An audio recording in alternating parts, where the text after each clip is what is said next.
Las mujeres que marcaron el pasado, el presente y definieron el futuro.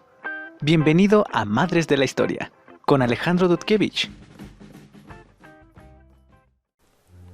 Hola queridos escuchas, amantes de la historia, bienvenidos a Madres de la Historia. Yo soy Alejandro Dudkiewicz y hoy te voy a hablar sobre una mujer que es relativamente muy conocida y que sin embargo ha pasado bastante desapercibida para muchas personas que no están metidas en este mundo de la astrofísica, de la astronomía, de la física en general. Y se trata nada más y nada menos que de Beatrice Muriel Hill Tinsley, o Beatrice Tinsley simplemente, que fue una astrónoma y astrofísica inglesa que más tarde adoptaría la ciudadanía estadounidense. La historia de Tinsley es bastante interesante porque sus aportaciones al campo de la astrofísica y al modelo de clasificación de las galaxias y las estrellas y a la teoría de la expansión del universo y su geometría contribuyeron muchísimo a llevar a cabo avances sin precedentes, avances históricos en el campo. Entonces vamos a empezar desde el principio, ¿ok? Beatrice Muriel Hill nació el 27 de enero de 1941 en Chester, Inglaterra. Ella fue la segunda hija de 3 hijas de un matrimonio con origen galés y escocés. Su padre era de Gales y su madre era de Escocia. Su familia era una familia con una profunda pasión por la literatura y la música, que obviamente Beatriz heredó, porque de hecho ella llegó a ser una violinista muy talentosa y además escribía poesía. Ok, entonces Beatriz fue una niña prematura, que nació en medio de la guerra, la Segunda Guerra Mundial. Recordemos que ella nace en 1941, cuando la guerra apenas había empezado 2 años antes. Entonces, Chester, la ciudad de Chester, estaba muy cerca de Liverpool, y Liverpool era uno de los lugares, por así decir, de alta peligrosidad en la guerra, porque era muy propenso a los bombardeos de la Alemania nazi. Entonces ella nace prematura y para colmo durante enero, en medio del invierno, un invierno gélido. Los inviernos en Inglaterra son extremos. Entonces, pese a la escasez de recursos que había en ese entonces, porque la comida, el carbón y otros víveres estaban restringidos, estaban racionados en esa época en Inglaterra debido a la guerra, los vecinos de la familia, los vecinos de sus padres, deciden donar sus raciones de carbón, que era para que los ocupaban las estufas de las casas en esos entonces, deciden donarlos para ayudar a mantener a Beatriz caliente y fuera de peligro. Entonces, cuando la guerra termina en 1945, la familia se muda a la ciudad de origen de su padre en Llandaff. En 1946, ya luego de que finaliza la Segunda Guerra Mundial, cuando Beatriz tenía 5 años, su familia se traslada a Nueva Zelanda porque su padre había aceptado un trabajo en la iglesia anglicana de aquel país. Era, creo que era vicario en la iglesia anglicana de Nueva Zelanda. Esto lo llevó a una carrera eclesiástica durante varios años, que más tarde lo llevaría, como que serviría de trampolín para que se pasara a la política, ¿no?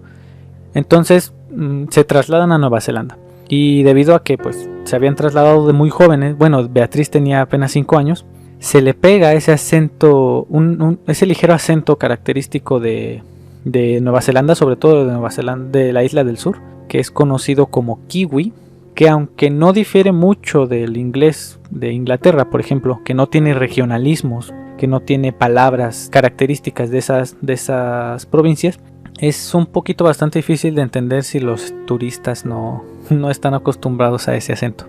Las 3 niñas, sus hermanas y ella, asistieron, como era costumbre, a una escuela femenina distrital y obviamente a la iglesia. Iban a la iglesia todas las semanas. Beatriz se destaca muy pronto por ser una brillante estudiante, por ser el top de su clase, por tener buenas calificaciones. De hecho, esto queda evidencia porque tenía las mejores calificaciones de la clase, hasta el punto que incluso es promovida de medio año a una clase más avanzada. La promueven porque en su clase ella simplemente iba muy adelantada, entonces la cambian de año. Y pues en este nuevo año, en este curso superior, pues su talento se potencia todavía más y queda en evidencia que era una niña bastante inteligente. Curiosamente, desde muy chiquita, adquirió como una especie de manía, por así llamarle, por organizar su tiempo estrictamente. Tenía horarios estrictísimos que ella misma se ponía, y siempre buscó como estímulos que saciaran una curiosidad innata que ella tenía y un hambre de conocimiento. Ella siempre estaba buscando qué aprender, cosas que leer, cosas que investigar, cosas que saber. Como ya te dije, su familia era amante de la literatura y esto se vio reflejado en que Beatriz desarrollara una habilidad para la poesía y para la prosa desde muy temprana edad. A ella le gustaba mucho escribir poemas y cartas y de hecho llevaba su diario y en él escribía sus pensamientos, sus vivencias, sus inquietudes y solía también escribir poemas que enviaba en forma de cartas a su madre o a su nana o a su abuelita también. Unos años después, su padre renuncia a su puesto como vicario en Sudbridge para mudarse a New Plymouth, donde ejerció el mismo puesto en la iglesia de New Plymouth, y Beatriz y sus hermanas comenzaron entonces a asistir a la escuela preparatoria central. Beatriz era una niña de muchísimo talento y muchísima habilidad. Su vida escolar siempre estuvo llena de actividades, de clases de ballet, de clases de piano, de clases de violín, asistía al club de pony, entre muchas otras actividades, que no dejaban lugar a que ella se aburriera. Porque incluso cuando no estaba en esas clases, ella siempre se encargaba de estudiar en los libros o buscar en otras fuentes conocimiento sobre matemáticas, sobre geometría, sobre biología, o si no, pues simplemente, como ya te dije, escribía poemas. Y de hecho era muy característico de ella observar lo que la rodeaba y escribir en su diario o en sus poemas esos pensamientos que tenía con respecto al mundo que la rodeaba. Entonces es en estos años que Beatriz es apodada Beetle o Escarabajo, que es un apodo que la acompañaría por el resto de su vida. Entonces, a pesar de que siempre estuvo muy ocupada, de que su ajetreada vida escolar estaba, válgase la redundancia, muy ajetreada, esto no le impidió a Beatriz que descubriera a los chicos a una edad bastante temprana y de hecho se comprometió muy rápido. A la edad de 17 años ya estaba comprometida, pero pues como suele suceder en estos casos, un año después rompió ese compromiso. Nada más ingresar a la preparatoria, Beatriz ganó el premio de cuerdas, o así dice en la biografía, no sé muy bien cómo traducirlo, el premio de cuerdas, debido a su entusiasmo por la música y su deseo de convertirse en una violinista profesional. Ella sentía gran pasión por la música, es una pasión que la acompañaría el resto de su vida. Se convirtió en una actividad importantísima para ella, en su pasión. Durante la secundaria incluso llegó a ser directora de la orquesta y del coro escolar. Hay una foto donde se muestra a ella, donde están en el coro de la escuela y ella está dirigiendo la orquesta y su hermana Rowena está tocando el piano. Entonces, a la edad de 14 años fue que se interesa por la astrofísica, gracias a, como te dije, que era muy curiosa y que siempre estaba investigando. De hecho, le pidió a su profesora, a una de sus profesoras, Joyce Jarrell, que le prestara algunos libros para tomar como referencia, unos libros de séptimo curso, cuando ella estaba apenas en quinto curso. Ella le pide estos libros y Joyce Jarrell dice que ella era brillante. En sus propias palabras, dice: como educador, hay ocasiones en las que te das cuenta de que estás tratando con una mente que es bastante superior a la tuya. Beatriz entraba en esa categoría. Pero no nada más era una apasionada de la ciencia, porque su maestra de inglés dijo que su entendimiento del idioma y su pasión por el idioma inglés la llevaban a disfrutar muchísimo de la literatura inglesa. Entonces era una niña muy inteligente, muy hiperactiva, muy curiosa y que impresionaba tanto a sus maestros como a sus compañeros de clase por igual, porque era de un talento increíble, ¿sí? O sea, estaba muy adelantada a sus compañeros de clase. En 1954, su hermana mayor Rowena se convirtió en dux de la preparatoria y obtuvo una beca para la universidad. El dux es como un término que se usaba en la preparatoria para designar como una especie de representante estudiantil, más o menos, que ejerce funciones de liderazgo sobre los otros estudiantes y que además hace también tareas de administración en diversos niveles de la escuela. Es como un nombramiento honorífico, pero que también tiene sus responsabilidades, ¿no? Entonces, los directivos de la escuela estaban seguros de que Beatriz seguiría el mismo camino que su hermana y estudiaría literatura inglesa. Pero pues Beatriz no quería estudiar eso. Beatriz quería enfocarse en las matemáticas, cosa que era bastante extraña para la época, viniendo de una mujer. En 1957, Beatriz fue nombrada dux de la escuela femenina de New Plymouth, igual que su hermana. Al año siguiente, en 1958, Beatriz se muda a Helen Connon Hall para asistir a la Universidad de Canterbury. En sus cartas que le enviaba a su madre, expresaba muy seguido sus reflexiones sobre su afición a la física y al conocimiento, y también expresaba su convivencia con los chicos cuya compañía, en sus propias palabras, le parecía mejor que la femenina. Entonces era obvio que Beatriz no se sentía incomodada e intimidada de ser una de las pocas mujeres que asistían a la universidad, sino todo lo contrario. Durante sus clases de matemáticas en la universidad, esto es algo muy curioso porque Beatriz solía sentarse en la parte de atrás, porque los temas que daban en esas clases eran temas que ella ya había visto antes y que ya comprendía y que ya se lo sabía. Entonces prefería enfocar su tiempo, el tiempo que estaba en la clase de matemáticas, para aprender matemáticas más avanzadas y estudiar otras cosas nuevas, como por ejemplo química y física. Pero no nada más eso, sino que además, en sus propias palabras, como lo expresa en su diario, estaba leyendo y aprendiendo todo lo que podía sobre todo lo que tenía al alcance. En el segundo año, Beatriz platicó con su profesor acerca de qué materias debería estudiar, si matemáticas o física, y escribe en su diario: quiero ambas, las matemáticas para poder razonar y la física para poder aplicarlas. Entonces al final, Beatriz se decide por tomar las dos asignaturas, física y matemáticas, y dejar de lado las clases extracurriculares como la música y todos esos clubes, y de hecho por lo mismo casi no tenía tiempo para invertirlo en la música, que como te dije era su pasión. Cuando cumple 20 años, Beatriz se comprometió con el físico Brian Alfred Tinsley y un año después se casaron. Al mismo tiempo, Beatriz se gradúa con honores de primera clase de la universidad y recibió su licenciatura en ciencias con especialización en física.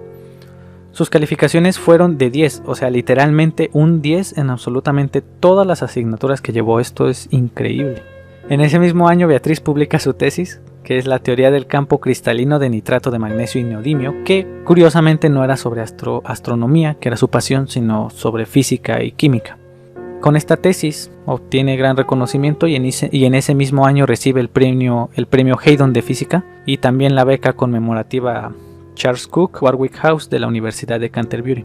Su marido Brian acepta un empleo en el Centro de Estudios Avanzados del Sureste en Texas, Estados Unidos, que más tarde pasaría este centro a formar parte de la Universidad de Texas.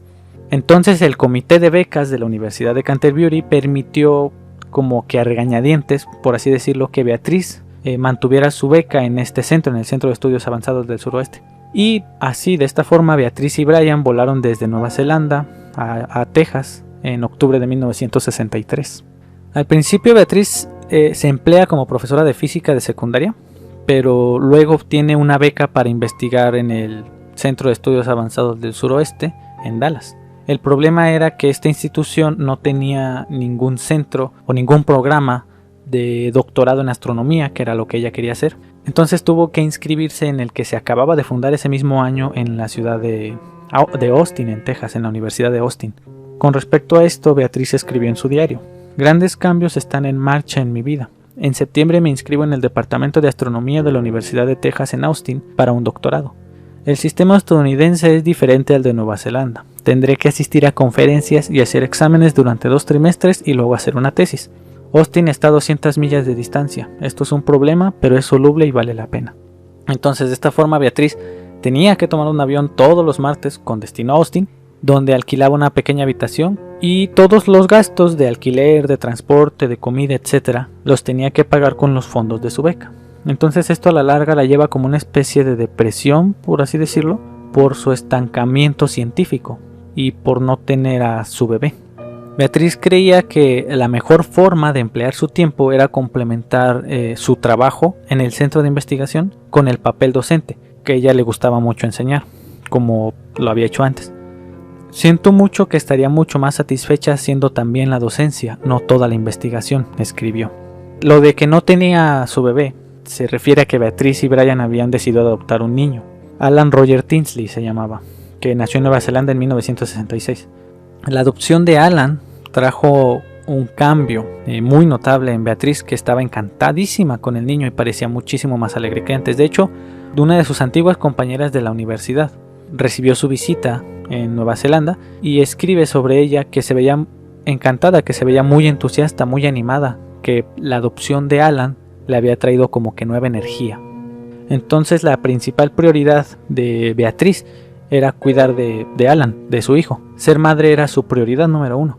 Entonces recibía ayuda de una niñera 5 días a la semana, los mismos que estaba en Austin haciendo su doctorado. Y esta nana cuidaba de el niño durante estos 5 días para que de esta forma Beatriz pudiera dividir su tiempo entre Alan, Brian y la astronomía.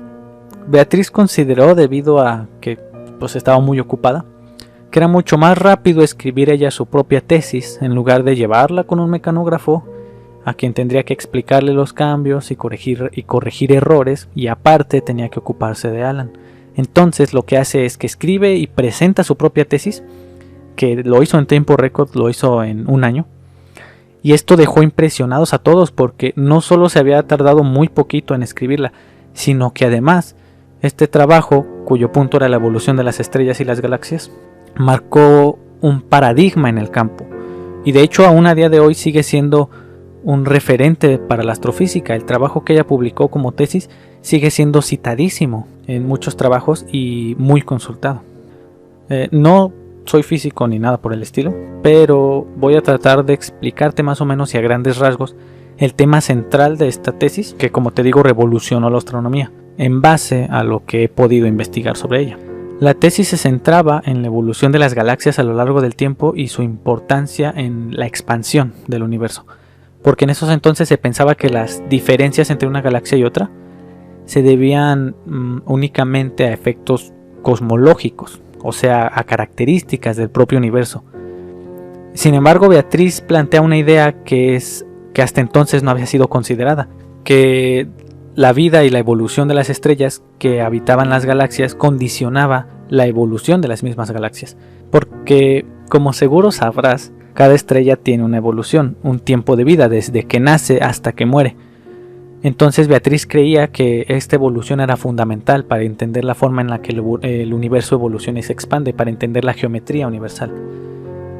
Entonces el gran problema, obviamente, es que cada galaxia tiene miles de millones de estrellas y pues resulta imposible medir cada una de esas estrellas para saber por el proceso evolutivo que ha pasado cada una.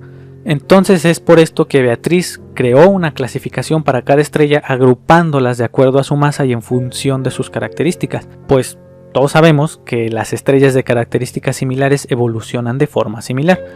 De esta forma podríamos definir claramente lo que es una protoestrella, lo que es una enana roja, una enana blanca, una gigante roja, etcétera, ¿no? Entonces, Beatriz dividió la vida de la galaxia en intervalos de tiempo de 10 o 20 generaciones en las que las estrellas se formaban y se destruían. De esta forma se simplificaba una observación que de otra forma no había sido posible, porque como te digo son millones de estrellas. Y no nada más eso, sino que simplificaba otras cosas también, como por ejemplo la masa constante, o sea que la proporción de estrellas en cada clase es siempre constante entre generación y generación. También planteaba que todos los elementos presentes en la galaxia son reciclados constantemente, que la proporción de estrellas entre generaciones es siempre homogénea, y otras cuestiones más en las que no me voy a meter porque, como te dije, no soy físico y corremos el riesgo de malinterpretar todo mal. Entonces, un modelo de la galaxia podría describirse por 4 números: su masa total, la fracción de gas convertido en las estrellas en cada generación, la mezcla de masas formadas y la edad de la galaxia. Esta clasificación propuesta por Beatriz. Su trabajo demostró que la evolución del universo es un proceso muy complejo y que hace falta considerar muchos más factores antes de intentar datar la vida del universo, de tratar una historia que cuadrara de forma precisa con la realidad, porque la preocupación de los astrofísicos y de los astrónomos siempre ha sido darle una edad aproximada al universo, y el modelo de Beatriz planteaba una serie de condiciones para poder medir esa edad. Entonces, pese a que esto fue revolucionario, como te cuento, como solía suceder en el campo de la ciencia en esos entonces, el trabajo de Beatriz Tinsley fue ignorado en gran medida por sus compañeros hombres, que esperaban que esa investigación o esas propuestas o esas teorías fueran avaladas o reconocidas por astrónomos que tuvieran mucho más experiencia y sobre todo que fueran astrónomos o astrofísicos varones. Bueno, regresando a la vida personal de Beatriz, el 7 de mayo de 1968 su madre Jean Morton murió, lo cual significó un golpe durísimo para Beatriz, que consideraba a la familia como una de las cosas más importantes de su vida y que particularmente quería muchísimo a su mamá. Su madre era una de las personas más queridas por ella. Su segunda hija, también adoptada, que se llamaba Teresa Jean Tinsley, nació el 10 de mayo, el mismo día en que se celebraba el funeral de su mamá. Por esa época Beatriz estaba apartada de la astronomía porque los cuidados de sus hijos y su trabajo como violinista en la Richardson Orquesta le consumían muchísimo de su tiempo. Además, no era raro que su marido Brian se ausentara muchísimo de casa debido a sus obligaciones con la universidad. Entonces Beatriz tenía una gran presión tanto en el ámbito profesional como en el ámbito del hogar. También Beatriz se ocupaba de trabajos menores como enviar copias de trabajos científicos de otros investigadores y trabajar como científica visitante en la universidad. Científica visitante es un eufemismo porque en realidad ese trabajo se acercaba más a lo que haría una secretaria y esto la tenía profundamente frustrada.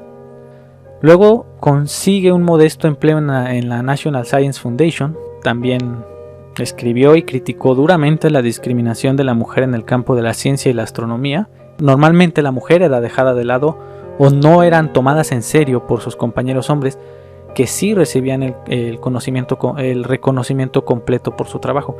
Una situación que, como ya te dije, Beatriz estaba viviendo por sí misma. En enero de 1972, Beatriz decide tomarse una licencia de 3 meses de la universidad y visita junto con sus hijos el Instituto de Tecnología de California, que también era conocido como Caltech, en Pasadena, para trabajar en el observatorio Hale. Durante esta época Beatriz estaba visiblemente más feliz y de hecho escribió en su diario: estoy trabajando muy duro, disfrutando enormemente la vida rodeada de eminentes astrónomos y astrofísicos. Este es un lugar muy prestigioso. Regresaré a Dallas con ideas que durarán años.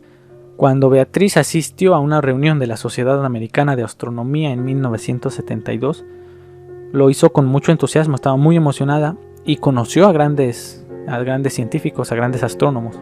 Entonces, cuando regresó a Caltech, regresó con muchísimo entusiasmo y muy feliz por las ideas en las que estaba trabajando, las ideas que se le habían quedado y que planeaba desarrollar. Ella siempre tuvo la esperanza de ser ascendida catedrática en la Universidad de Texas, porque casi no había mujeres en la facultad. De hecho, ella misma escribió que de cada 52 catedráticos solamente uno era mujer. Entonces, aunque esperaba que la nombraran tarde o temprano, no sabía quedarse quieta porque siempre, todos los días estaba escribiendo ensayos, presentando sus trabajos, asistiendo a reuniones, etc., siempre moviéndose de un lado a otro. En 1973, Beatriz aceptó una cátedra temporal en la Universidad de Maryland College Park, cerca de Washington, donde su marido Brian estaba trabajando. Y con esta nueva oportunidad, Beatriz como que se muestra mucho más positiva, mucho más feliz, porque en sus propias palabras, al fin se le reconocía como un miembro importante de la comunidad astronómica y estaba complacida con su nuevo trabajo. En 1974, Beatriz viaja al Instituto de Astronomía Teórica en Cambridge, en Inglaterra, en donde le ofrecieron un empleo durante 3 años, un empleo parcial. Anteriormente, Beatriz ya había intentado por años obtener un empleo bien remunerado en la Universidad de Texas, porque los empleos que ejercía en esa universidad eran mal pagados, eran muy poco prestigiosos y no le gustaban. De hecho, incluso pretendió fundar un departamento de astronomía en Dallas, pero su proyecto fue rechazado, no la dejaron fundar ese departamento. Entonces estaba algo frustrada, por eso su experiencia en Maryland y Cambridge la emocionaron muchísimo, porque le demostraron que podía ser tratada con dignidad y el respeto que merecía por parte de otros astrónomos, y esto la motivó muchísimo. Tanto la Universidad de Yale como la de Chicago le ofrecieron un puesto como profesora asistente en su universidad.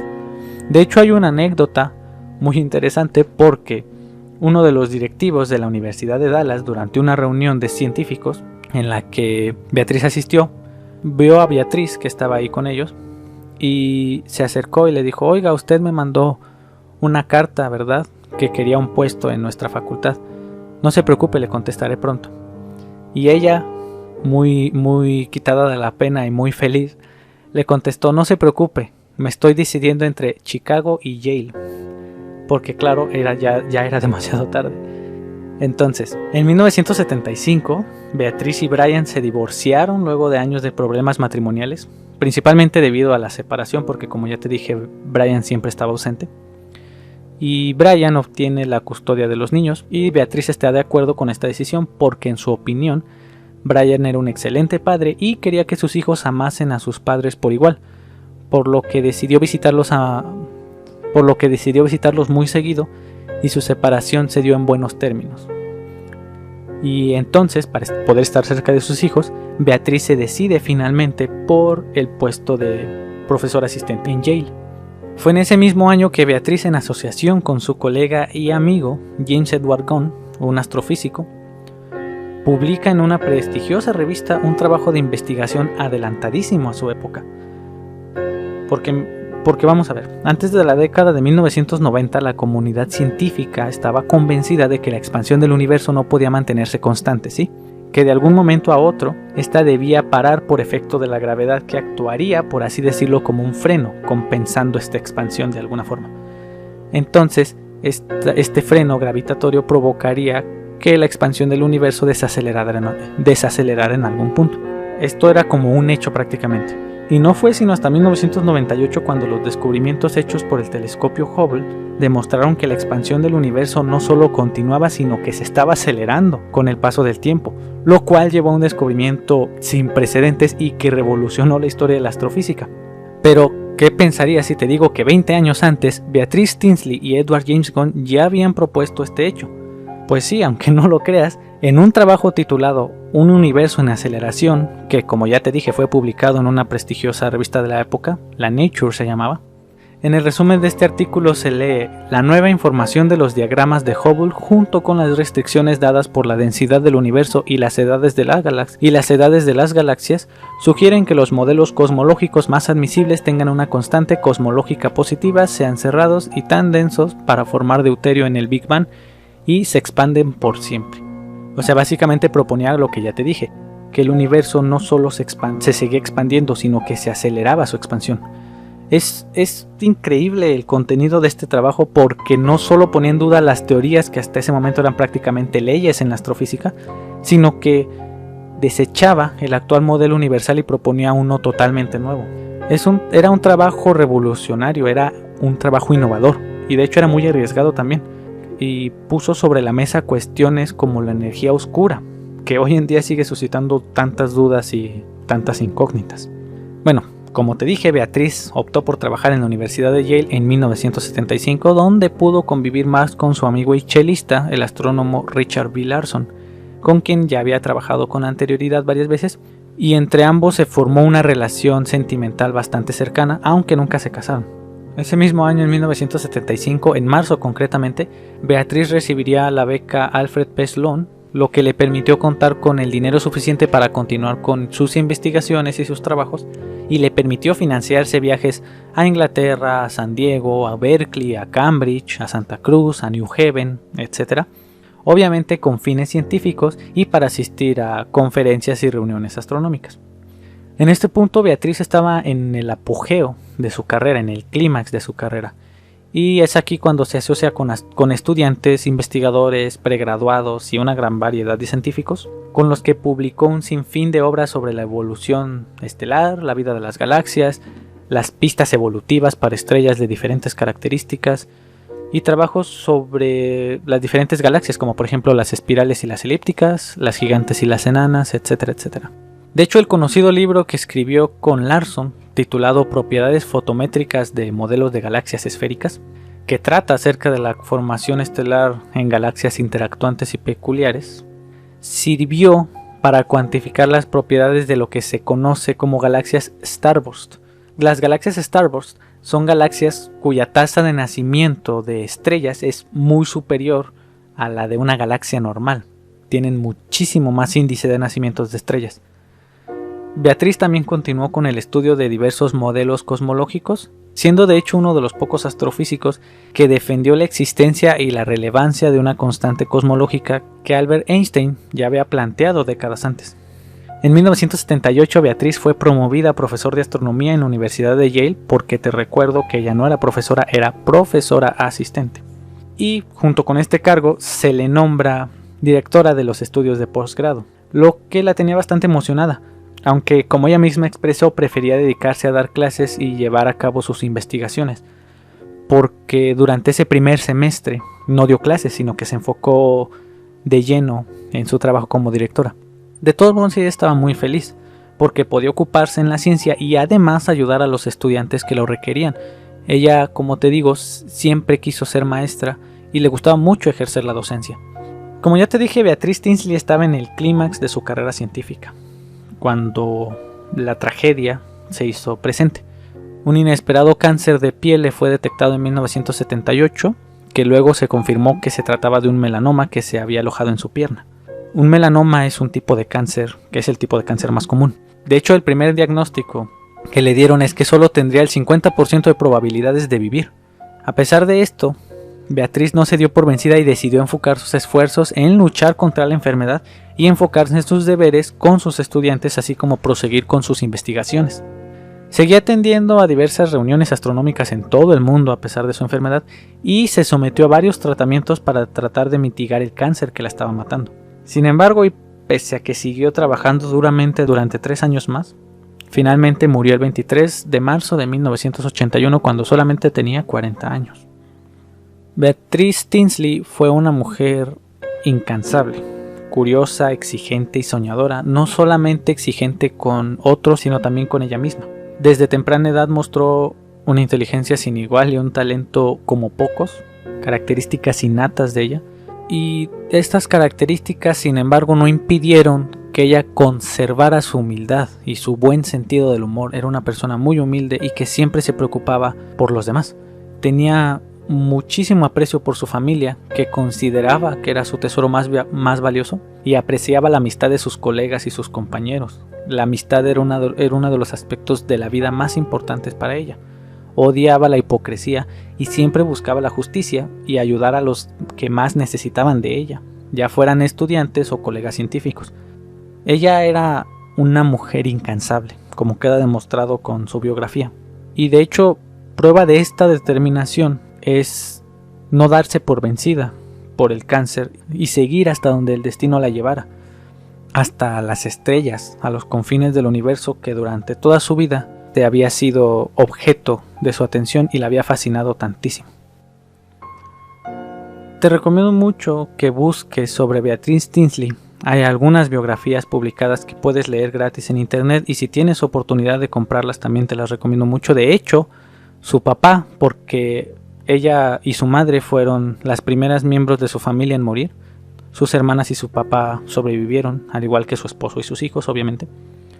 Su papá escribió sus memorias acerca de Beatriz Tinsley y mucha de la información que te he contado la cuenta él, y también contamos con mucha información gracias a los diarios que llevaba Beatriz. Entonces es una mujer que deja un legado muy muy grande y muy importante en la historia de la astrofísica y de la astronomía. Y pues eso ha sido todo. Como siempre, espero que te haya entretenido, que te haya gustado muchísimo y que te haya interesado para que busques más sobre esta increíble mujer que fue Beatriz Tinsley. Esto fue Madres de la Historia. Que tengas un excelente día, una excelente tarde o una excelente noche. Mi nombre es Alejandro Dudkiewicz. Pórtate mucho y cuídate bien. Nos vemos. Gracias por escuchar Madres de la Historia con Alejandro Dudkiewicz. No olvides escucharnos también en YouTube, Spotify y Pocket Cast.